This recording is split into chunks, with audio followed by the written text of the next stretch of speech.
I'm honoured to be in Sting's dressing room here in Nashville at the Municipal Auditorium. So thank you for having us. Well, I'm honoured to have you too. Are you from Birmingham? No, I'm a Lancashire lass, though. Lancashire, of course. Yeah, right. Not far. You have played here 35 years ago in the Police. No, impossible. How could I do that? I must have been 5 at the time. Listen, I've got the set list to prove it. Did you feel that connection coming through the doors? I know you've just done your sound I hadn't check. remembered we played here before. What I actually do remember is playing here for the first time at the Exit Inn. It's a little club here. It's down the road from in where I am. 1979. So I remember the small places better than I remember the big auditoriums because they're much more unique and individual. Okay. Well, you you're here. Yeah. Well, you're here because you're on tour in support of 57th and 9th. Yep. Sting's getting his rock on. Certainly am. If that's an expression I haven't heard for a long time. It must make for a more energetic show, though, right? That's not true. No? That's not true. People think I've given up rock and roll forever, and I play it every night of my life. I have been making more esoteric records, but my working life is the same as it always was. Mm-hmm. Yeah. Well, you did a very moving performance a few days ago. Did you say amusing? I definitely didn't say amusing. A very moving. Oh, I said a very moving performance of The Empty Chair at the Oscars. Thank you. You said it was one of the most difficult songs that you've ever written because of the subject matter. Yeah, it's a pretty heavy subject, about a young photojournalist who was murdered by ISIS in 2014 in northern Syria. Not the usual subject for any kind of song. Mm-hmm. And when I was offered the gig to finish the documentary that was being made about this man's life, I said no. I said I didn't think I would be able to write it. It's too heavy, it's too emotional. Mm-hmm. And then, the producer said, think about it.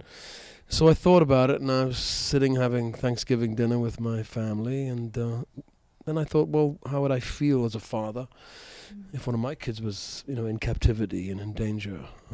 I'd probably have some kind of ritual. Mm-hmm. Leave a place at the table, or leave an empty chair for him or her to come back and fill one day. And once that thought occurred to me, I realized that was the metaphor that I could write the song or hang the song upon.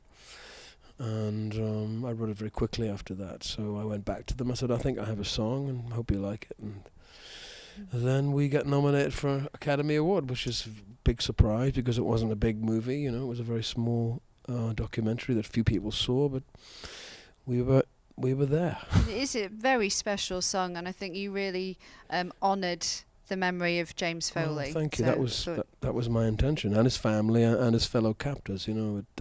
He was a remarkable man, an example of true American heroism. Courageous, selfless,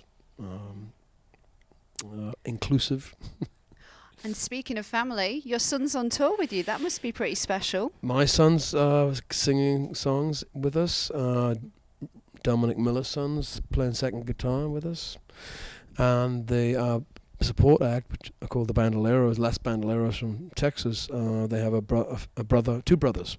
So very much a family show, very familial. Family affair. Yeah. When you played at Shea Stadium with the Police and you had, as you say, your Everest moment where you went, I've reached the top, it's time to stop. I want to know, Sting, what's your Everest moment for Sting? And do you think you'll ever reach the top? I don't actually have any Everest moments anymore. I'm quite happy being on the plane. You're happy being on the plane? Just happily moving along slowly and at my own pace, and then taking in the world and experience and life in a much more thoughtful way. When all you have is one goal, that kind of limits you a little bit. So I'm much more philosophical about all of life now, not just success or that pinnacle moment. I've had that. So I enjoy work. I love working. I love going from city to city and doing my job and making people happy. Mm-hmm. No one asks for their money back at night, so I'm usually... Sweet. And You're celebrating your silver anniversary with your lovely wife, Trudy. Are you going to have a big party this year? Well, we have a party every year. We don't take anything for granted, and so every year is a blessing. I don't know how she puts up with me, frankly, but she does. I've got to wrap it up there. Thank you so much. What an absolute pleasure. Nice to talk to you. Great to speak to a Brit.